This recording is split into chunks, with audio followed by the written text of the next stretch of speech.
John Beverly, the Candyman, the businessman with a conscience, on LICMC.net radio every Saturday at 3 p.m.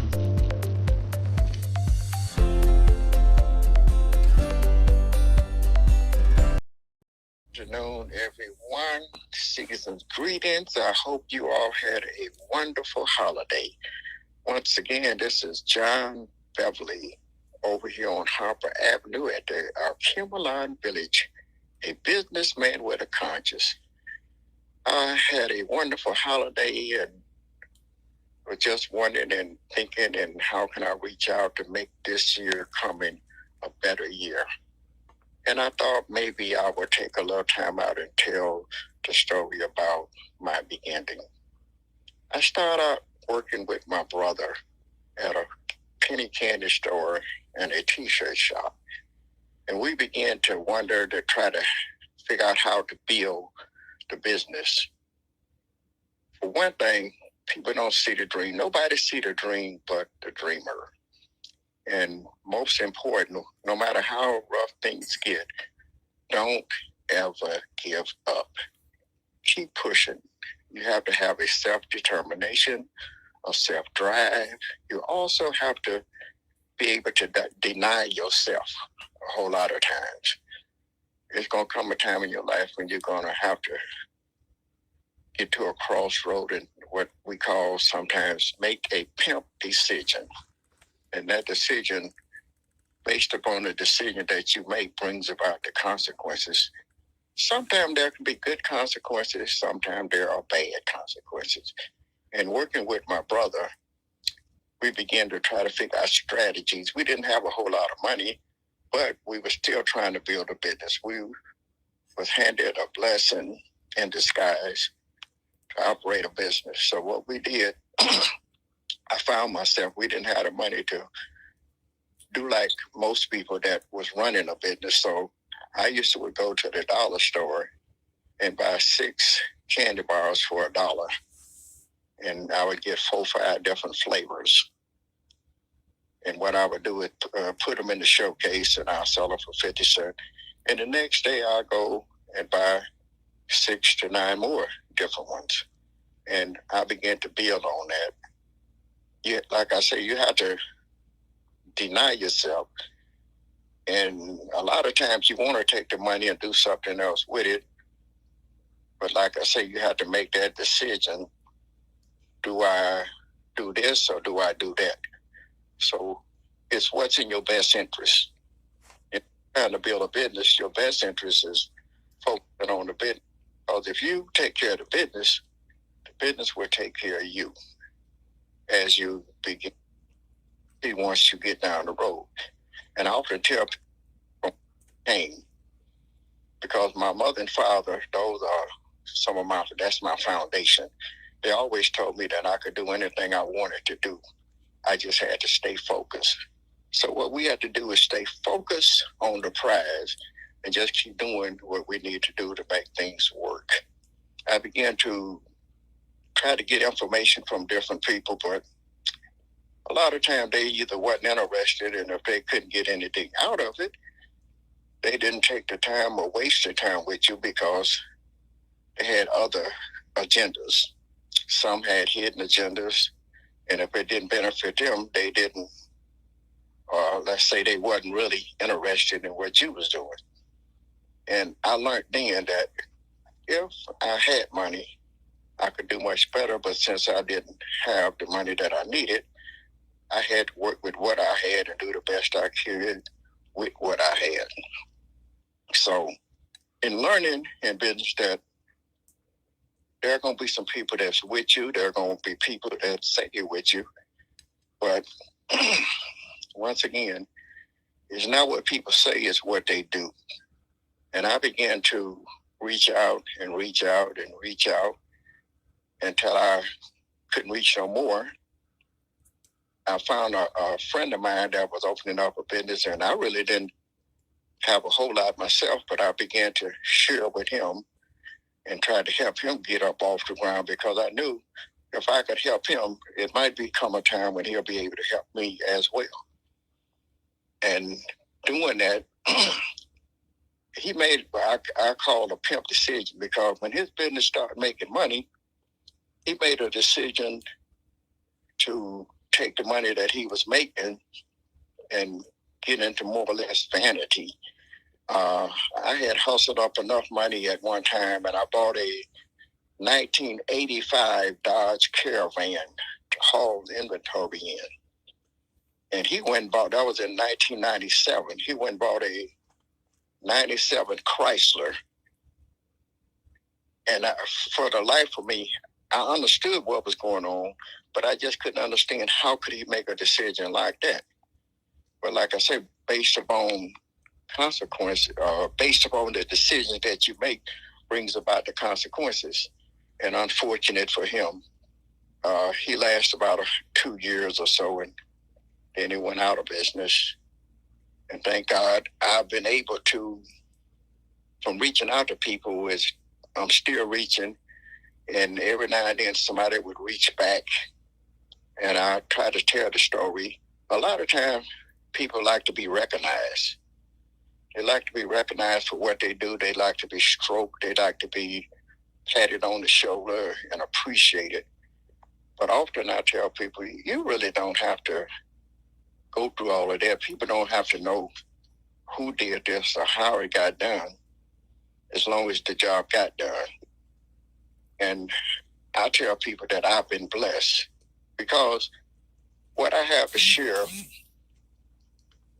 I went to school, I got out of high school, I wasn't able to go to college, but God gave me a gift of doing business and how to do business. And once I began to do business, I began to share. And I never really wanted to be out front. As long as the job got done, that was the most important thing to me. And I was talking to my friend in London one day about the beam in a building or in a church or in a business. And I was telling her about people come in your business, they come in the church or they come in a big office, and they recognize and they see the beauty of the building, the beauty of the church, beauty of the store, all the inventory and the nice stuff that's there. But no one actually go down in the basement and look around and among the cartwheels and the dust and the storage stuff that they got down there. Well, right in the midst of all of that, there are pillows and beams. And the beams in that pillow, don't nobody realize that if it wasn't for the beams and the pillows down there, just doing their own thing, standing and holding up that building, the building would collapse. It would fold. And I often tell that story, and I tell that because I find myself sometimes would like to be just like the beam. You don't have to know that I'm down there. You don't have to know that I'm doing anything. You don't even have to know that I'm holding it up. Just let me be a being where I can reach out and touch someone and share with someone the story, how I came about, why I'm still here, and how the Lord has been blessing me over these years. And we always put our family first. We said charity begins at home. And it do. Charity begins at home and then spreads abroad. You can't take care of someone else's stuff and not take care of your own. So you have to be able to reach out, make sure you take care of the things that you need to take care of at home, and then reach out to other people. My wife told me once that, maybe you should just get a real job. And I told her I understood, but the Lord didn't give you this vision. He gave it to me. No one sees the dream but the dreamer. So I have to do what he gave me to do and do it the way he showed me how to do it. And I haven't regretted it. We haven't been hungry. We always had something and been able to make a dollar one way or the other. I believe in working. I've been working ever since I was I say about 13, 14 years old, and I always wanted to have something. I was born down south, and I used to ask my neighbors, could I take the garbage out? Could I go to the store for them? Could I do anything that I could do just to, to make a few extra dollars? During that period of time, $1 was a whole lot of money. My allowance was a quarter a week. Some of you probably laugh at that. A quarter a week? Yep, a quarter a week. And actually, they would give us 50 cents because we would go to the show for a quarter and go to have a quarter to spend on refreshments. And that just made our little day. But I learned to appreciate what I have. I learned to look forward to spending and earning for myself. I believe in that if we just took the time out and focus on what we can do for ourselves, and once we get ourselves together, then we can reach out and help somebody else, and then you got two people that's doing something, and then they reach out and help somebody else, and then it becomes the domino effect.